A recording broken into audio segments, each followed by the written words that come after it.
On today's episode of Unhooked, we'll be talking about neuroplasticity and porn addiction and how to rewire your brain for greater happiness. So, stay tuned. 1, 2, 3, 4. Hi, I'm Jeremy Lipkowitz, and with over 12 years of meditation experience as a mindfulness trainer and coach for high performers, I've become obsessed with helping people break free from compulsive, unhealthy behaviors and addictions and step into a life of true freedom so that they can finally become their best selves and cultivate deeper and lasting fulfillment. I've created Unhooked, the Breaking Porn Addiction podcast, to give you simple, actionable, step-by-step strategies to master your mind and optimize your life. This is Unhooked.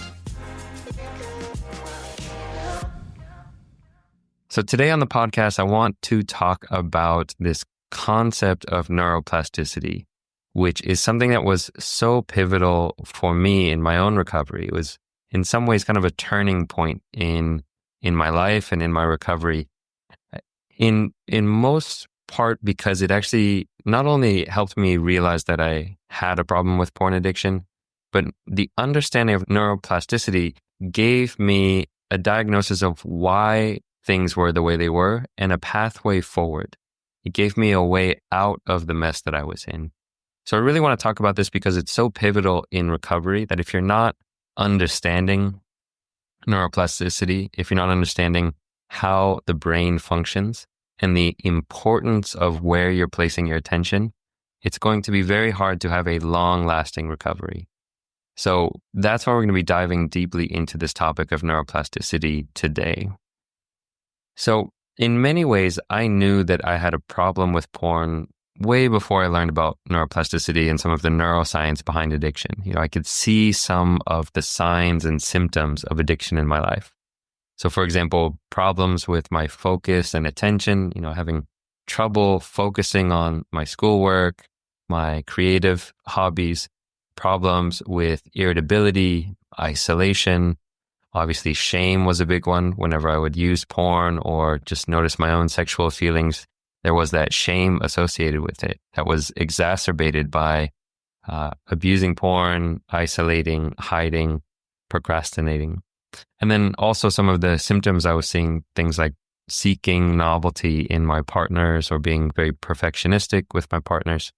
So I could see that I was having some of these issues in my life, but I didn't necessarily know why these issues were there or how to fix them. And that's when I started reading about things like positive psychology. So if you know some of my origin story, I had this moment in my life where I was noticing that I just wasn't happy. Even though I was having lots of pleasure, lots of excitement, lots of romance, I wasn't actually fulfilled in my life.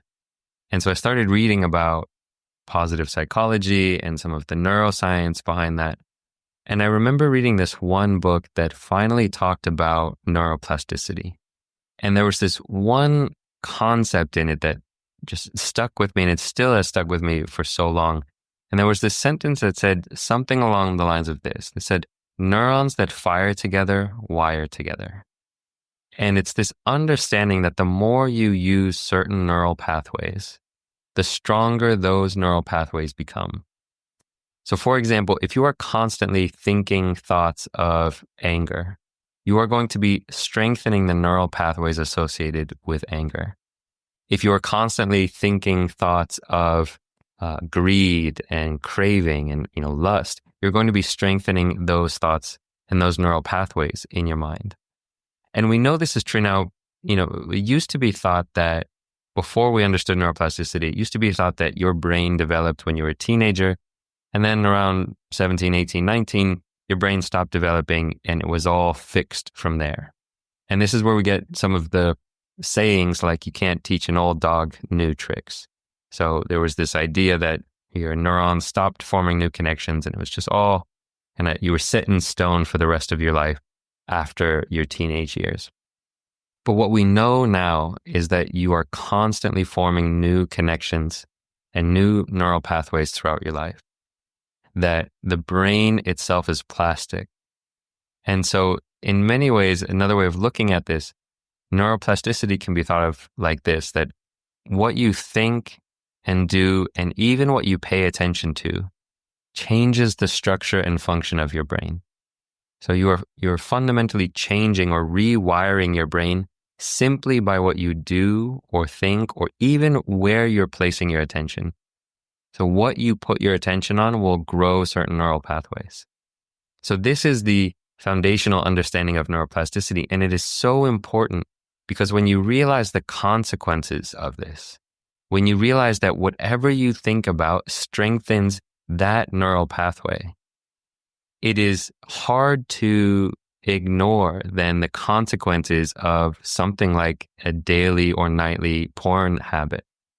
If every night you're logging on and watching porn for 30 minutes or an hour, you are hardwiring or strengthening those pathways for lust and craving and objectification of women and all of the different things that you are doing in that session. You are strengthening those neural pathways.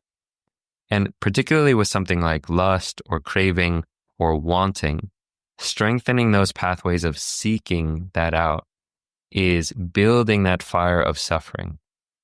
Because suffering is essentially when there's something that you want that you can't have, or when you are kind of grasping after things to be a certain way.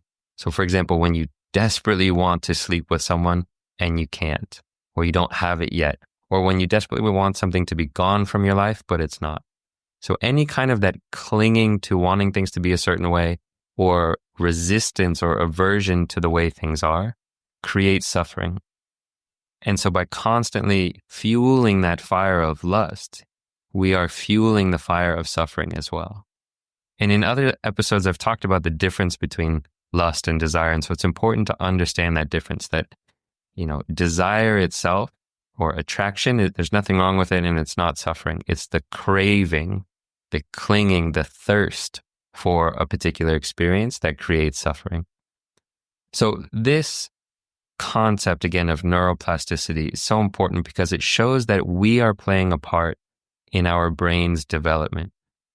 So if we want to live a life that is filled with contentment and gratitude and loving kindness and compassion, we have to train our brain in those directions. We have to strengthen those neural pathways.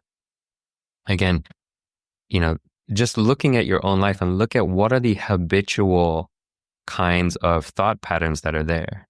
For many of us in the West, the habitual thought patterns are things like judgment, criticism, craving, greed, jealousy. It's the first reaction that happens when we see something that we want or we experience something we don't want is these unhealthy habit patterns.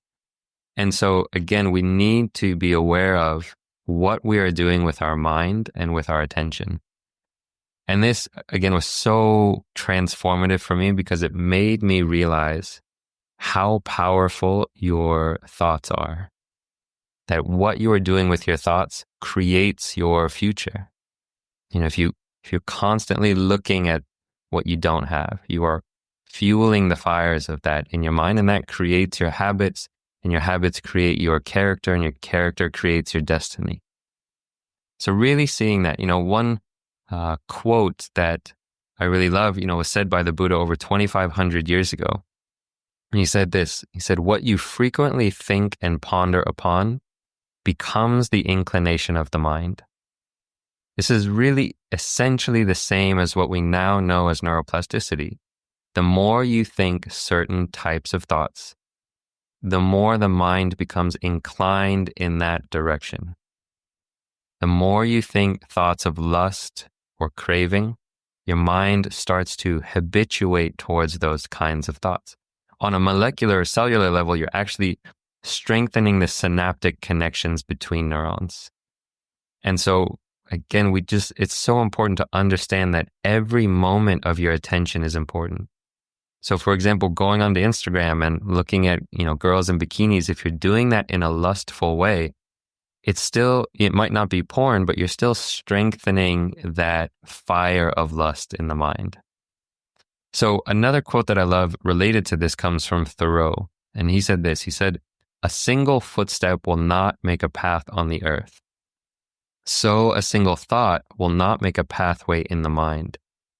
To make a deep physical path, we walk again and again. To make a deep mental path, we must think over and over the kind of thoughts we wish to dominate our lives. So essentially, you are in control of your mind. And if you want a certain type of thought or a certain quality of being to dominate your life, you have to think those thoughts again and again and again.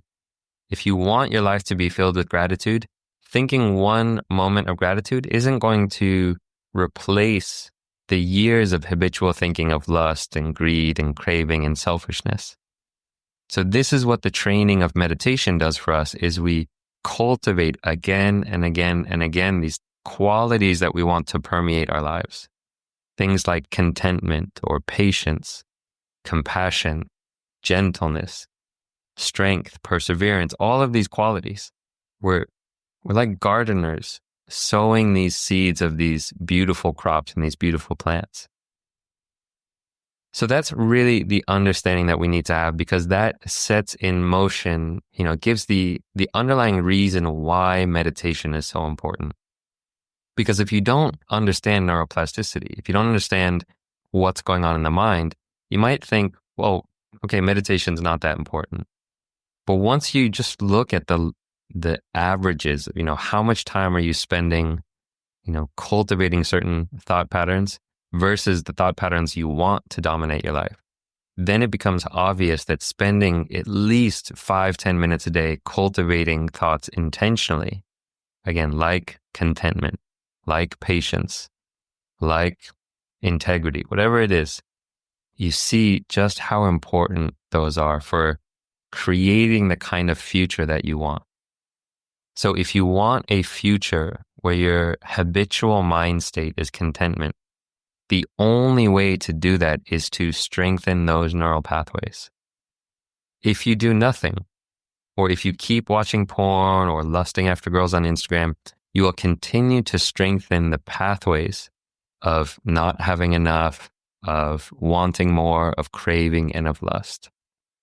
So again, the choice is yours, and it comes down not just to your actions, but even your thought patterns and your attention.